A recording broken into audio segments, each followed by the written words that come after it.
datang di Posesi, podcast seru psikologi. Nah, jadi apa kabar nih si fans semua yang ada di rumah? Semoga kalian selalu berada dalam lindungan Allah Subhanahu wa Ta'ala, selalu bahagia dan selalu sehat selalu, teman-teman. Nah, di episode sebelumnya kita kan sudah membahas tentang taksonomi Bloom, teman-teman, yang sudah dijelaskan oleh Kak Garda.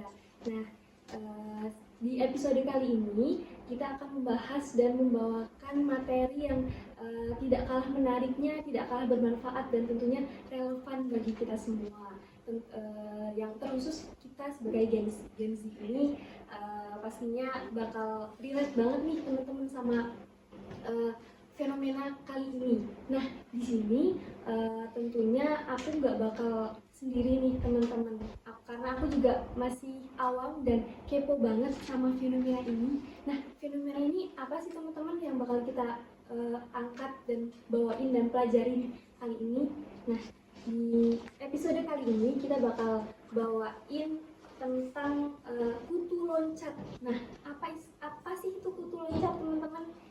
Jadi tentunya kalian masih bertanya-tanya kan, apa sih itu kutu loncat? Apa cuma sekedar dua kalimat kutu dan loncat, benar-benar kutu yang loncat, atau punya makna yang lebih dalam, punya makna yang lain? Mari kita bahas bareng-bareng di sini.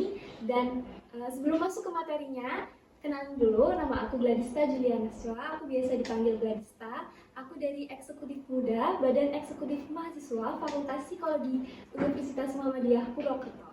Nah, di sini kita bakalan belajar bareng nih ilmu baru yang udah kayak aku sebutin tadi, yang pastinya bermanfaat banget buat kita Gen Z ini, relate banget dan relevan banget buat kita. Nah, di sini kita kedatangan tamu yang sangat cantik dan luar biasa, teman-teman. Kita kedatangan Ibu Hana Ayu Amalia. Halo teman-teman.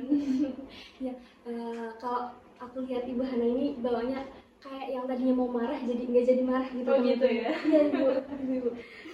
Jadi di sini kita bakal bawain fenomena kutu loncat pada Gen Z di dunia kerja, Ibu. Kalau boleh tahu Ibu, gimana kabarnya? Alhamdulillah baik, super baik. Senang sekali saya ya diundang di sini ya. Tadi saya disambut juga sama teman-teman BEM Fakultas Psikologi ya, luar biasa antusiasmenya. Yang tadinya saya itu kayak mager-mager, ini kan lagi hujan gitu ya. Tapi karena mungkin teman-teman BEM itu pada semangat gitu ya, jadi saya ikut terkontaminasi semangatnya gitu ya.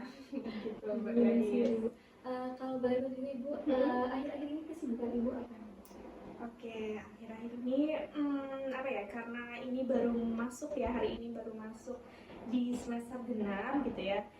Kan kalian kalau mahasiswa itu ya libur gitu ya.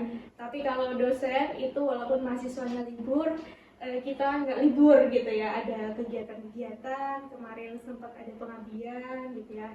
Terus kemudian ada rapat-rapat gitu ya, seperti biasa, tapi harus tetap dijalani. Iya betul Ibu, tapi pasti lumayan capek ya Ibu. Iya, tapi senang juga gitu. Dapat pengalaman baru juga Ibu. Iya betul. Seperti yang bakal kita rasain juga sekarang ini, kita pasti bakal dapat pengalaman baru sih fans, bakal dapat ilmu baru apalagi tentang kutu loncat ini. Nah Ibu, saya itu juga masih kepo sih Ibu. Oke. Sama kutu loncat ini. Maksud dari kutu loncat itu apa ya Ibu? Kayak atau cuma kutu dan kutu yang loncat, atau punya makna yang lain gitu Ibu? Oke, ya. Sebenarnya ini adalah sebuah istilah baru ya, istilah baru yang memang mungkin lagi ngetren saat ini gitu, kutu loncat. Nah, itu biasanya adalah dimana kalau dulu ya, zaman dulu itu ya tahun 80-an gitu, bekerja ya dari pertama kali masuk sampai pensiun kan biasanya di situ ya, di kantor itu aja. Tapi mungkin ya karena mungkin adanya teknologi, adanya mungkin sarana prasarana yang sudah sangat mumpuni gitu ya. Jadi di zaman sekarang itu para pekerja atau misalkan kita bekerja di suatu perusahaan, ternyata tidak sesuai dengan ekspektasi kita gitu ya. Kan sebelum bekerja kan pasti kita punya ekspektasi gitu ya, punya ekspektasi bekerja di perusahaan ini saya mau dapat apa, benefit apa yang akan saya dapatkan, tapi kok ternyata tidak. Nah, itu yang salah satu yang bisa menyebabkan generasi kutu loncat ini mudah sekali untuk berpindah di pekerjaan lain gitu. Istilahnya itu cepat untuk resign gitu ya, tidak mengikuti atau tidak selesai sampai ke tahap akhir gitu ya, seperti mungkin pensiun gitu. Nah, mungkin itu adalah gambaran secara praktikalnya gitu ya, yang bisa kita deskripsikan generasi kutu itu seperti itu gitu. Jadi seperti yang tadi Ibu udah jelasin kayak apalagi di Gen Z ini ya Ibu, pasti banyak banget mungkin pengalaman-pengalaman yang dialami Gen Z itu yang akhirnya membuat mungkin karakternya itu bisa membawa dia tuh jadi pribadi yang mungkin bisa dibilang pelin-pelan, sehingga dia tuh pilih-pilih dalam bekerja gitu ya. Nah, lalu kayak kan saya sebagai mahasiswa psikologi atau mungkin si FEMS di rumah yang mungkin saat ini sedang masih di bangku kuliah, di bangku SMA, yang udah minat nih di psikologi, atau mungkin mahasiswa psikologi di semester 3, 4 atau 5, atau mahasiswa lainnya juga yang ataupun fresh graduate yang baru aja lulus sarjana psikologi, pasti kan di sini masih bertanya-tanya gitu ya tentang karir yang akan diambil itu seperti apa, walaupun pasti sudah ada gambaran, namun pasti masih bingung gitu apakah pilihan yang diambil itu tepat atau tidak. Dan di sini Gadis ingin bertanya Ibu, untuk Gadis sendiri juga ya, di mahasiswa psikologi, mengapa sih fresh graduate itu banyak yang pilih-pilih kerja gitu Ibu? Oke. Mungkin kita tarik mundur sebentar ya. Sebelum jadi fresh graduate, mereka kan pernah jadi mahasiswa. Nah, satu hal yang sering terlewatkan ya kita sebagai mahasiswa gitu ya, nanti setelah lulus baru memikirkan karir apa yang mau dijajahi seperti itu. Tapi sebenarnya kita itu sudah harus memilih karirnya itu malah sejak mahasiswa. Jadi kan ada yang namanya magang gitu ya, magang. Nah, magang itu adalah salah satu bentuk latihan kita untuk bekerja. Karena apa? Karena seringkali ya di dunia perkuliahan itu kadang sangat-sangat berbeda dengan dunia pekerjaan. Kalau dunia kuliah kita pasti mengerjakan tugas gitu ya, terus ikut kuliah, ikut mendengarkan dosen gitu ya, atau mungkin presentasi dan lain sebagainya gitu. Tapi kalau kita sudah terbiasa ya, kita biasakan sejak magang gitu ya, sejak mahasiswa, itu akan terbentuk yang namanya grit dalam diri kita. Jadi saya rasa sebelum menjadi fresh grad, alangkah baiknya itu harus ikut magang dulu paling enggak. Karena kan kalau magang biasanya ada jangka waktunya gitu ya, misalkan 3 bulan gitu ya, 3 bulan. Nah, kita mencoba atau menjajal diri dulu ke situ. Kemudian misalnya kita di bulan pertama nih, seperti saya dulu, ini kerja ngapain gitu ya, kerja ngapain. Sedangkan saya masih menjadi mahasiswa, kok saya berani-beraninya mendaftar untuk magang misalnya seperti itu. Nah, kemudian ngapain ya kerja ya gitu. Ternyata setelah dijalani, ternyata bisa mengikuti alurnya. Dan ternyata itu juga berbeda ketika kita waktu berkuliah gitu. Nah, kemudian setelah itu sampai akhirnya 3 bulan gitu ya, saya mencoba untuk bertahan dulu.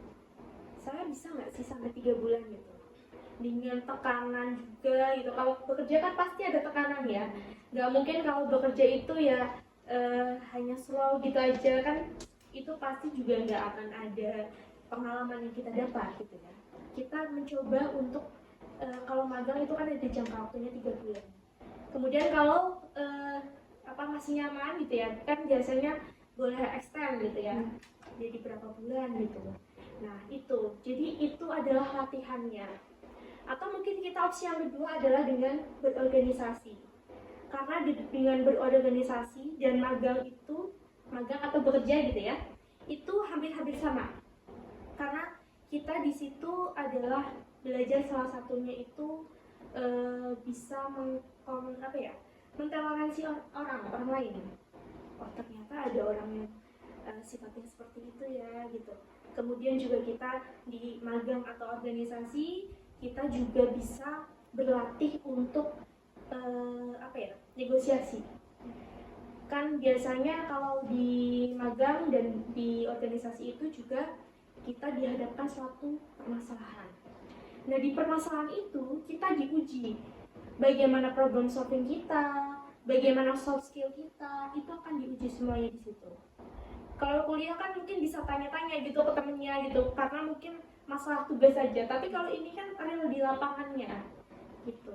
Nah mungkin kita sebelum jadi fresh graduate ya, alangkah baiknya ya kita bisa latihan dulu gitu ya. Latihan ketika kita jadi mahasiswa, kita coba organisasi atau kita coba magang gitu ya.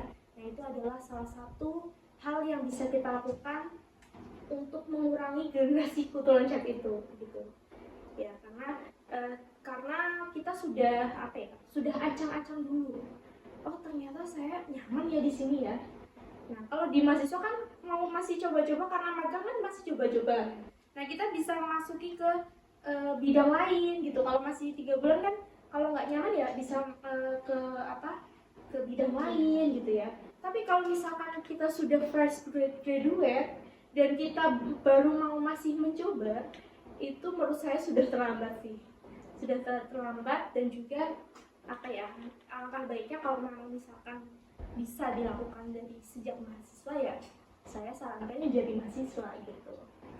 Iya, karena sekali lagi bahwa kita di dunia di dunia perkuliahan ya, ada hal-hal yang belum tentu kita bisa bukan salah.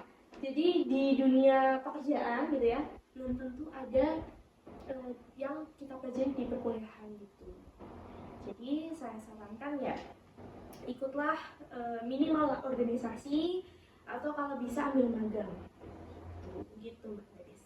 Jadi kayak sekali dayung 2 pulau 3 pulau lampau. Iya betul.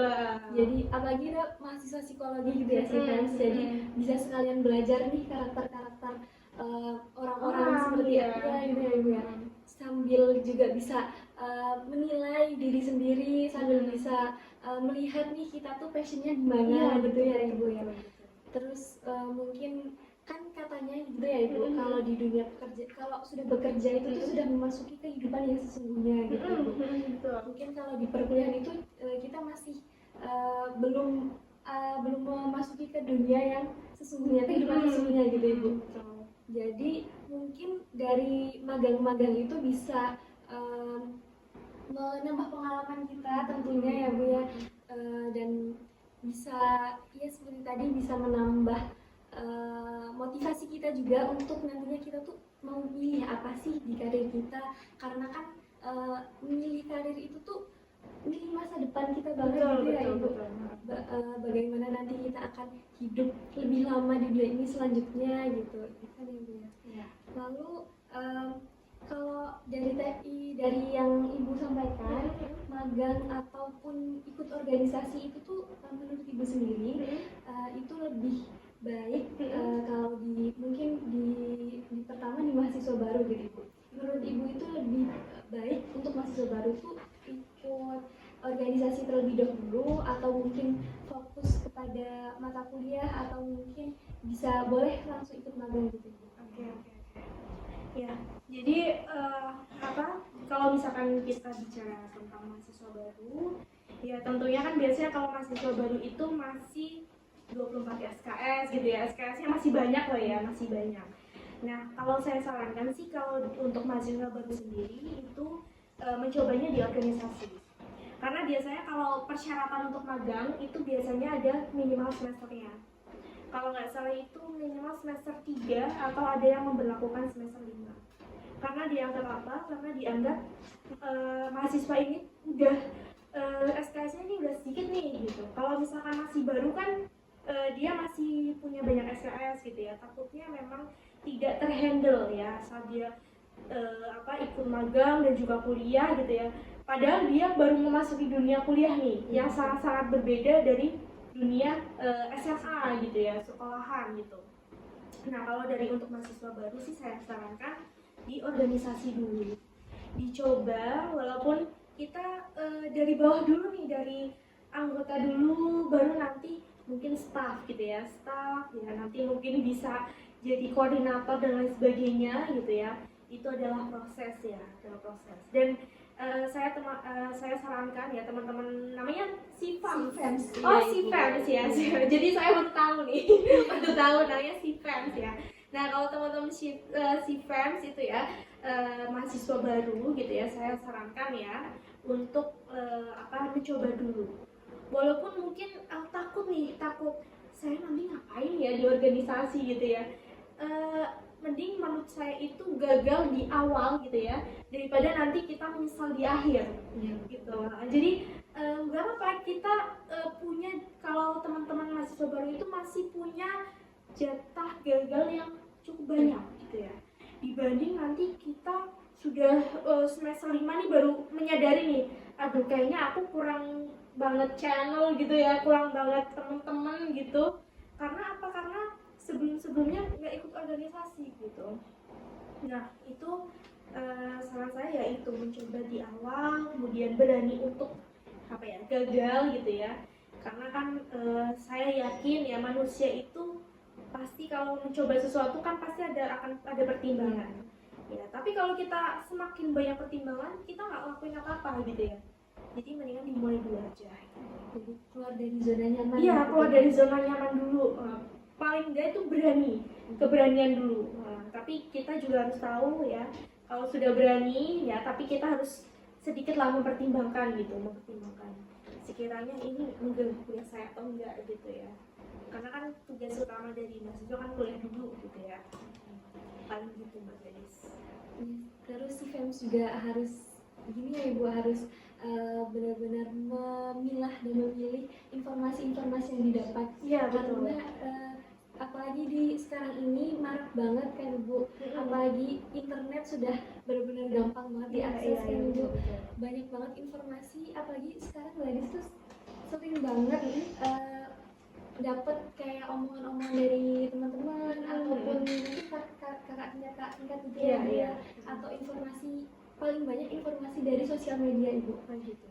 Iya, katanya kalau mungkin mahasiswa baru gitu, jangan terlalu banyak organisasi, terus harus fokus dulu. Yes, betul sih Ibu, seperti yang Ibu bilang tadi, harus fokus untuk berkuliah dulu gitu. Dan malah banyak yang menganjurkan untuk magang gitu Ibu, yang kayak tadi Gadis tanyakan, karena kenapa tingkat sekarang tuh lebih menganjurkan untuk magang, padahal kan karena kita kan masih benar-benar baru ya Ibu, belum tahu apa-apa, tapi kenapa mereka malah menyuruh untuk mencoba magang atau mungkin mencoba bukan organisasi tapi dia mengasah skill tapi di luar begitu Ibu. Sebenarnya ini sih kita pun juga harus tahu gitu ya, harus tahu potensi kita di mana, mau kita arahkan ke magang gitu ya, atau kita mau pengen coba organisasi dulu gitu. Karena kalau saya dulu sih pertama organisasi dulu, kemudian udah nggak terlalu on nih di organisasi gitu, saya mencoba memberanikan diri untuk ikut magang dan kebetulan ya karena kesempatannya ada gitu. Dan saya waktu itu sempat ragu gitu, mau ambil nggak ya kesempatan ini gitu ya.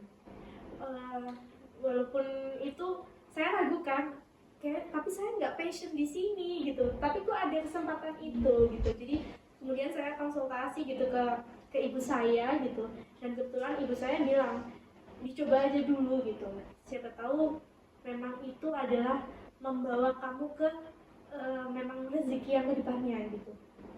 Dan di magang itu sendiri saya juga dapat relasi. Nah, sebenarnya value yang saya dapat tuh relasinya, selain saya dapat pengalaman gitu ya. Nah, relasi ini juga sangat-sangat membantu saya ketika nanti akan ke depan-depannya gitu. Jadi nah itu sih yang saya perlu tekankan, kenapa harus kita paling nggak organisasi atau magang, karena relasi pun itu juga iya sangat diperlukan juga gitu. Nggak melulu kita IPK-nya tinggi tapi kita nggak punya relasi, gimana ya. Terus kemudian kita IPK-nya tinggi tapi kita nggak punya soft skill yang bisa membawa kita ke value apa sih yang ternyata ini adalah diri aku gitu. Nah seperti itu. Jadi kalau untuk apalagi anak-anak muda sekarang ya, Iya iya. saya juga pernah mendengar kayak mungkin di sini kalau untuk mencari pekerjaan juga Pergaris pernah dengar Ibu, ada banyak dari perusahaan-perusahaan yang mencari karyawan itu tuh dilihat dari good lookingnya Ibu. Oke. Itu banyak atau tidak Ibu di perusahaan-perusahaan sekarang ini? Mungkin di sekarang ini masih ada atau mungkin hanya di waktu dulu-dulu saja Ibu? Oke. Sebenarnya mungkin yang Mbak Gadis itu adalah mungkin itu adalah bagian-bagian kayak frontliner gitu ya. Karena apa? Kan mungkin karena untuk excellent service ya, misalkan kayak di perbankan gitu ya, atau mungkin di perusahaan jasa yang memang melayani dengan harus menggunakan excellent service gitu. Tapi kalau menurut saya sebuah perusahaan itu harus cari yang memang sesuai dengan kompetensi. Hanya mungkin juga ada faktor-faktor yang menunjang itu ya Bu ya. Tapi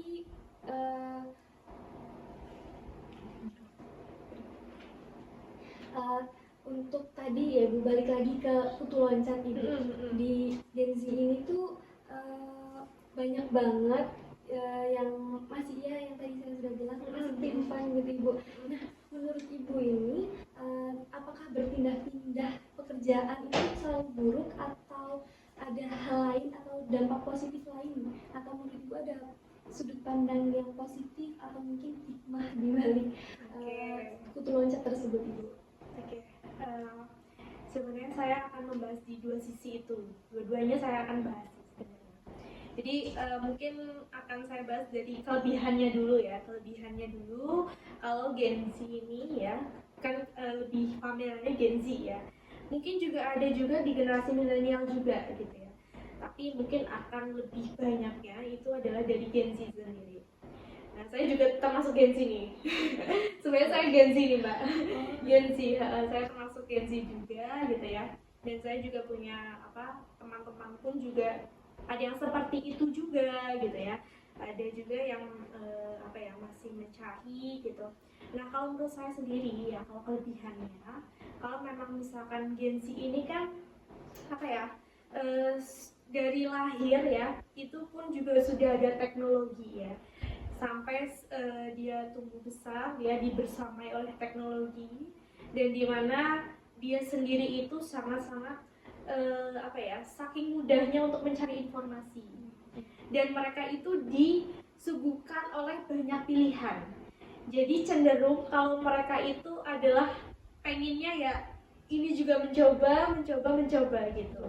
Nah itu adalah hal manusiawi, karena memang itu pada dasarnya memang sudah dipaparkan seperti itu teknologi gitu ya. Nah kemudian kelebihannya adalah mereka itu akan mengeksplor sebenarnya jati diri saya itu di mana, saya passionnya di mana. Kemudian yang kedua relasinya pun juga banyak jadinya ya. Kalau sering berpindah-pindah kan jadinya relasinya banyak. Kemudian dia juga mencoba berbagai sistem kerja gitu ya, mungkin dari yang startup atau mungkin ini baru merintis nih, misalkan baru merintis gitu, atau bahkan yang sudah settle gitu misalnya.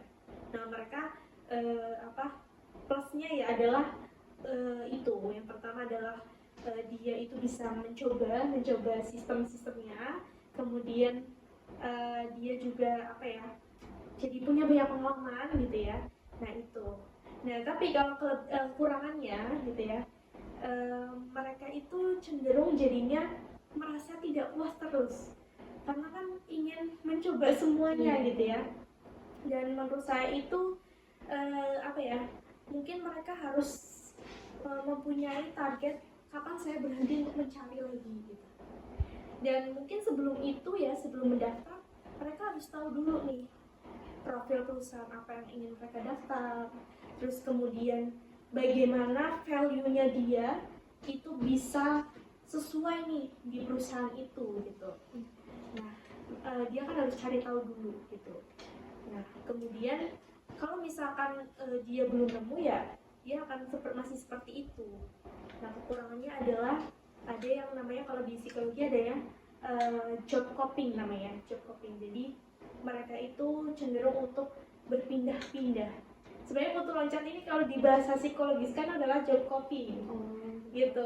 Job hopping memang ada fenomenanya gitu. Nah kemudian kalau misalkan seperti itu, nanti perusahaan yang dia kan pasti kan dia resign ya, bukan karena kontraknya ya. Kalau kita berbicara ini berarti kan adalah framingnya adalah dia yang resign, bukan yang habis kontrak. Ya, resign misalnya, resign. Kemudian dia mendaftar ke perusahaan lain tanpa dia riset ini perusahaan apa, kemudian value-nya saya itu masuk nggak ke perusahaan ini gitu. Nah nanti di perusahaan baru akan mencari tahu track record dari calon pelamar ini ya. Nah kalau misalkan ternyata dari perusahaan lama tidak merekomendasikan hal-hal yang baik ya, tidak menceritakan hal-hal yang baik dari si calon pelamar ini, kan nanti dia akan jelek ya di mata HRD yang perusahaan yang baru ini ya. Nah seperti itu. Jadi itu jeleknya itu di situ ya, karena bagusnya ya dan harapan dari perusahaan pun juga karyawannya itu mempunyai loyalitas. Jadinya dia itu nanti akan tidak percaya gitu. Akhirnya yang baru ini tidak percaya dengan si pelamar ini karena sudah diketahui bahwa track recordnya adalah resign, bukan habis masuk kontrak misalnya. Nah seperti itu. Jadi akan sangat riskan. Kemudian yang kedua ya, kekurangannya itu adalah biasanya kan kalau resign itu ya pasti misalnya belum dalam jangka waktu kurun di bawah 1 tahun. Nah pasti kan belum ada kontribusi nih di perusahaannya, belum ada kontribusi gitu ya. Apa yang akan dibawa ke perusahaan selanjutnya gitu. Jadi nanti ditanya, loh kamu kenapa resign gitu. Kalau misalkan dengan alasan saya gajinya kurang di situ, nah yang perusahaan baru, HRD baru pun juga akan, lah saya juga nggak akan menggaji kamu tinggi gitu. Misalkan seperti itu gitu ya. Nah itu kan adalah yang harus kita pertimbangkan dulu sebelum kita melakukan job hopping itu. Karena yang baru pun juga harus tahu nih orang yang di perusahaan lama aja nggak setia, ngapain kamu ke saya gitu ya, misalnya seperti itu gitu. Nah itu juga harus diperhatikan. Jadi yang pertama itu dampak positifnya juga banyak ternyata ya. Jadi gimana kita aja gitu ya Bu, cara menyikapi, cara kita membawa diri gitu ya Ibu ya. Jadi kalau untuk menurut perusahaan juga ada beberapa, mungkin lebih banyak ke dampak negatif ya Ibu kalau bagi perusahaannya sendiri. Bagi perusahaan. Terus kan juga banyak sekali dampak negatif ya Ibu. Mungkin tentu juga kalau untuk fenomena ini berpengaruh terhadap perusahaan dan rekrutmen tenaga kerja di masa depan nggak Ibu? Kalau banyak anak-anak muda atau fresh graduate yang masih suka loncat-loncat dan pilih-pilih pekerjaan. Nah itu bagaimana sih Bu dampak bagi rekrutmen tenaga kerja di masa depan? Oke, mungkin ini juga tantangan ya buat para HRD gitu ya, kalau mau merekrutmen mengadakan sebuah rekrutmen ya. Mungkin ini ya, jadi saya tuh pernah ya mendengar, jadi sekarang perusahaan itu memang tidak tidak seperti ini. Jadi perusahaan itu lebih baik ada sistem magang daripada harus terhianati berkali-kali gitu. Jadi kan sekarang Mbak Blaise pun juga melihat ya fenomena bahwa oh ini magang di sini, kemudian di post IG gitu. Saya magang di sini gitu. Nah, itu adalah salah satu bagaimana biar nanti perusahaan itu tidak sakit hati gitu. Karena kan biasanya seringnya ditinggal gitu. Ditinggal tanpa alasan, terus kemudian sudah diterima kok malahan misalnya tidak diambil gitu, bahkan gitu ya. Atau mungkin cuma beberapa bulan gitu. Nah, perusahaan pun juga nggak mau jadi bahan percobaan dong gitu. Karena juga untuk biaya rekrutmen sendiri itu kan juga memakan biaya yang besar juga. Jadi perusahaan sekarang itu cenderung tidak mau terikat gitu ya dengan magang atau juga dengan yang namanya outsourcing. Mbak Gadis pernah dengar istilah outsourcing? Belum Ibu. Nah, jadi outsourcing itu adalah bagaimana kita menggunakan pihak ketiga. Jadi nanti yang merekrut itu adalah yang memang penyedia layanan untuk menyediakan karyawan gitu. Nah, kemudian misalnya di UMP gitu ya, di UMP membutuhkan karyawan, tapi tidak mau mengadakan rekrutmen. Nah, kita ya meminta pihak outsourcing untuk silakan kalian terserah mau siapa, yang penting karyawan itu mau bekerja di UMP gitu. Nah, tetapi nanti untuk sistem pengajian kita menggunakan outsourcing gitu. Dan juga mungkin ada mix collaboration dengan perusahaan itu sendiri. Nah, gitu. Jadi tidak mau terikat gitu, tidak mau terikat dengan karyawan yang sudah menjadikan karyawan di situ gitu. Jadi pakainya outsourcing gitu. Nah, itu kedepannya mungkin akan banyak perusahaan yang menggunakan outsourcing karena biaya untuk rekrutmen sendiri itu juga memakan biaya yang banyak sih. Jadi paling seperti itu untuk nanti ke depannya. Berarti kalau untuk fenomena kutu loncat ini cukup berpengaruh buruk ya Ibu ya terhadap perusahaan itu sendiri. Jadi bingung ya, maksudnya sudah diterima kok malahan saya dikhianati gitu ya. Nah, gimana cara akhirnya kan perusahaan-perusahaan sekarang males banget nih untuk ngadain rekrutmen, ternyata itu tuh dijadikan mainan gitu untuk generasi-generasi yang mendaftar gitu ya. Gitu. Tapi sebenarnya gini Mbak Gadis, mungkin ada juga mungkin generasi milenial juga seperti itu, ada juga. Tapi mungkin skalanya tidak terlalu banyak gitu ya, tidak terlalu banyak. Gitu paling. Mungkin karena pengaruhnya juga belum terlalu marak seperti sekarang ya, dari sosial media maupun dari lingkungan di sekitarnya. Juga saya ketinggalan tadi mungkin karena alasan saya ikutan teman gitu ya. Teman-teman pada kerja di sana, aku pengen gitu kerja di sana, akhirnya semuanya kerja di sana gitu ya. Nah, yang harus kita tanamkan ya, kita harus punya punya mindset bahwa sebenarnya ini value saya itu seperti apa. Kita harus kenal dulu ya. Kita harus kenal dulu value kita tuh seperti apa. Kan karena manusia itu juga berbeda-beda ya. Mungkin dari Mbak Gadis itu punya values mungkin orangnya tertib, disiplin gitu ya, misalnya seperti itu.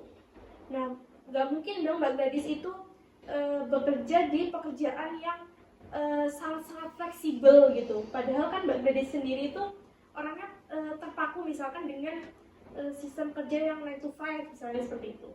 Atau mungkin orang lain lebih suka kerja di lapangan karena menurut saya itu kerja di lapangan tuh asik gitu misalnya. Nah, kan harus sesuai dengan value-nya. Nah, mungkin untuk Mbak Gladys akan tidak sesuai dengan kalau misalkan di lapangan gitu, misalnya. Nah, kita harus tahu juga gitu, jangan karena ikut-ikutan teman kita kerja di situ, kemudian kita pindah ke situ. Ternyata ekspektasi dari kita sebelum mendaftar ternyata tidak sesuai. Akhirnya pindah lagi ikut teman yang lain gitu ya. Nah, itu biasanya itu juga dari faktor lingkungan juga yang mempengaruhi kita. Jadi kayak FOMO gitu ya. Iya, FOMO.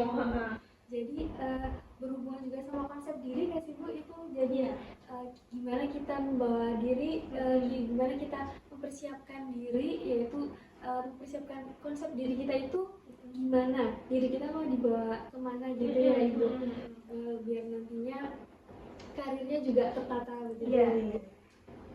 Nah,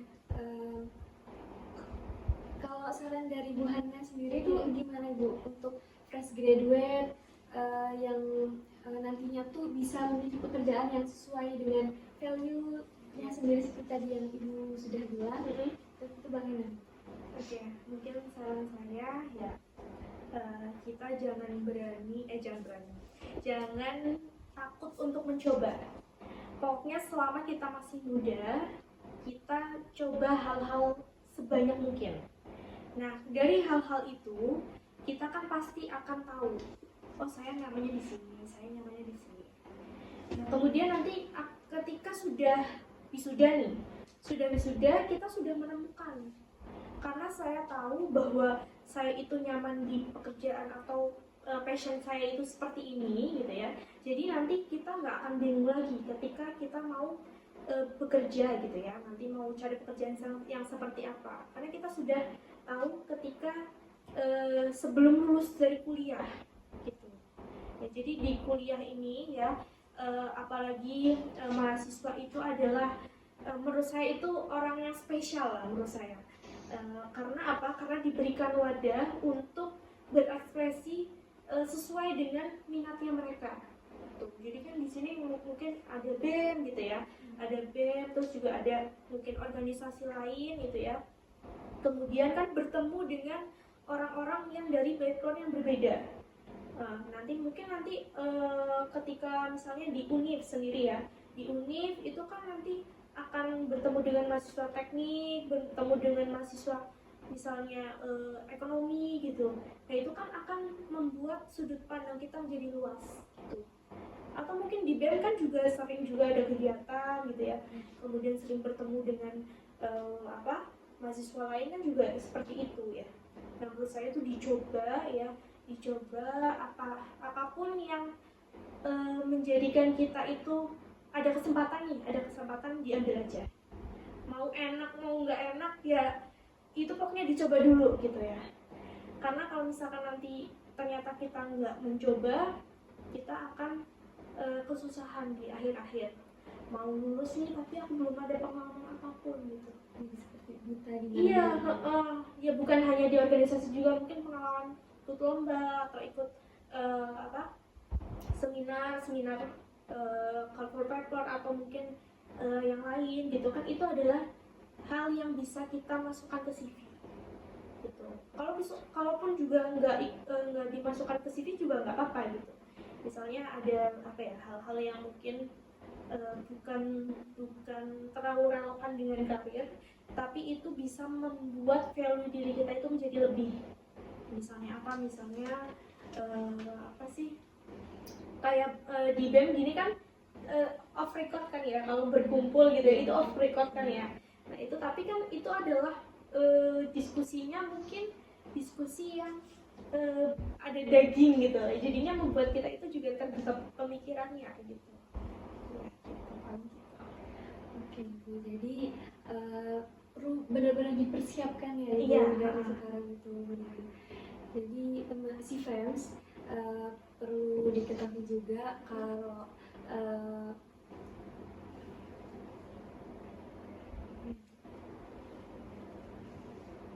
Oke, jadi untuk kesimpulan kali ini si fans, fenomena putu loncat ini memang menjadi tren yang semakin terlihat di dunia kerja. Namun gimana cara kita untuk merespon aja bagaimana asumsi kita. Setiap orang kan pasti mempunyai asumsi yang berbeda-beda gitu ya sih Fems. Ada yang tentunya di balik kutu loncat ini banyak banget dampak positif, negatif, dan hikmah-hikmah lainnya yang tentunya mempunyai nilai-nilai tertentu yang bisa membuat setiap orang itu mungkin bisa bangkit dari apa yang terjadi di hidupnya maupun hal-hal baik lainnya gitu teman-teman. Jadi memahami alasan dibalik dari semua yang terjadi serta mencari solusi yang terbaik itu sangat-sangat perlu dan sangat-sangat penting, baik sisi individu maupun perusahaan, seperti yang tadi Ibu sampaikan. Ya. Jadi seperti yang tadi Ibu Hana sampaikan bahwa apalagi untuk maba ataupun untuk fresh graduate itu perlu banget dipersiapkan secara matang-matang agar nanti kalau sudah waktunya nih untuk memilih pekerjaan, untuk mencari karir yang bakal nanti dipilih itu harus benar-benar sesuai passion gitu ya Ibu ya, agar nantinya tidak tidak pindah-pindah begitu teman-teman. Nah mungkin dari untuk bisa menghindari dan untuk bisa mencegah kutu loncat itu seperti yang tadi Ibu Hana sudah sampaikan, mungkin perlu kita menambah relasi dengan cara-cara yang tadi sudah Ibu Hana sampaikan, mungkin mengikuti organisasi ataupun magang dan bisa mengikuti kegiatan-kegiatan positif lainnya. Nah, terima kasih banyak Ibu sudah mau sharing-sharing sama kita semua, sama si Fems dan juga tadi yang benar-benar guys nggak tahu apa-apa apalagi tentang kutu loncat ini Ibu. Yang tadinya guys cuma mikirnya kutu loncat itu ya kutu yang binatang kutu gitu ya, yang loncat itu makna kiasan aja ya. Ternyata memiliki makna yang dalam juga ya. Betul. Dari dua kata itu bisa membawa orang menuju ke mimpi masa depan yang diinginkan gitu. Oke, jadi terima kasih Ibu. Oke, sama-sama Mbak Gadis. Terima kasih juga. Saya senang banget loh udah diajak untuk diskusi, walaupun mungkin diskusi saya mungkin agak kurang gitu ya. Saya mohon maaf gitu ya. Ini sangat menarik banget pasti untuk Gen Z di luar sana mungkin yang nonton video ini pasti yang mungkin nanti kalau lewat di FYP gitu Ibu Gimana? Ada TikToknya juga? mungkin nanti bisa iya Ibu ada TikToknya, mungkin nanti bisa dipotong-potong part-part yang menarik nanti bisa. Terus jangan lupa kunjungin YouTube kita teman-teman. Jadi sekali terima kasih banyak Ibu untuk ilmunya yang tentunya kita dapat ilmu baru kan si Fems. Jadi dapat pengalaman baru, ilmu baru yang bisa mengantarkan kita nih jadi pribadi yang pastinya lebih baik lagi. Amin. Terima kasih banyak Ibu. Terima kasih juga si Fems yang sudah stay dari tadi nih sama kita, sudah mau mendengarkan episode kali ini yang insya Allah menarik ya teman-teman ya pastinya. Dan jangan lupa untuk like, comment, and subscribe teman-teman.